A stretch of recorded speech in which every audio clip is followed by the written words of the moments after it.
Hi guys! It's a new video, a new Monday, and currently for me, a vacation.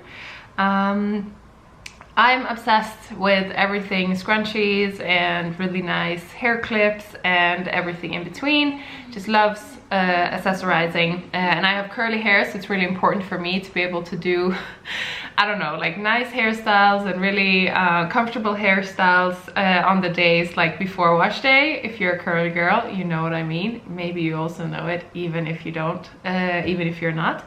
But today we're gonna attempt to make one of these. I've seen them everywhere online. I also myself have a hair clip with a big rose on it, so I think it's something that's just really gonna stick around for a while. It's one of those accessories that you see everywhere.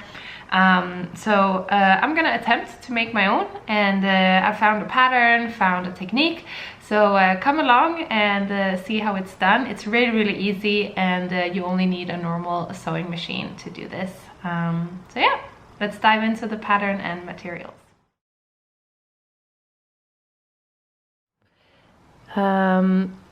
This is a perfect scrap fabric material project. I've written up the pieces that I have here. So if you wanna do this project, you can go ahead and pause right here. You will need 2 circles with a 10 centimeter diameter. You'll need 2 just really long pieces, 90 by 6 centimeters with a curved edge. And then you'll need a rectangular shape. This is for the scrunchie, this is for the rose, and this is for the base of holding the rose. And then you'll also need a elastic. I've chosen one of these. It's about 1 centimeter wide, and I really like that. If you want to go wider or narrower, completely up to you. Yeah, I'm going to show you the pieces that I've cut out, and then we'll get to sewing.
So now we've prepped our 3 pieces for the rose. The scrunchie, the way I learned to do scrunchies is just by YouTubing. There's something called the burrito method. If you want to try that, that's what I used. But yeah, the scrunchie is all done, essentially the way it's supposed to be. For the base, I just sewed the 2 rounds together and then closed it up. You can see it's not 100% round, and that's okay because the flower is going to cover this. But yeah, this is the way it looks right now. And then for our flower piece, or what essentially is going to be our flower, I've just pressed it really nicely. Also chose to curve both edges in the end, and then I chose to serge my border here. You can just sew it with a straight stitch, or you can zigzag it. I just wanted to keep the 2 sides together because that's going to make it easier to work with now that we get started on the flower. For the flower, this can be a little bit tricky. I think I'm actually going to change my presser foot for a zipper foot because it's going to give a little bit less space so that I have more space to work with. If you have the circle here and you imagine that there's a swirl like around like this, that's exactly how we're going to attach this fabric. So we're going to start in the middle by essentially just putting down a few stitches here, and then we're just gonna sew it round and round and round and round and round. And I hope this makes sense. I'll show it when I do it on the machine as well. This might take a few tries to get right, but we're just gonna sew it round essentially all the way out towards the edge of the circle. This is also why I'm going to choose to change my my presser foot. But I'm going to show you when I do this now. If it helps you, you can draw the swirl onto your round circle. That might help as a guidance to where you want to put down your fabric. I'll try to roll this up a bit. Essentially, you can see the shape of the flower coming to life. So let's do it.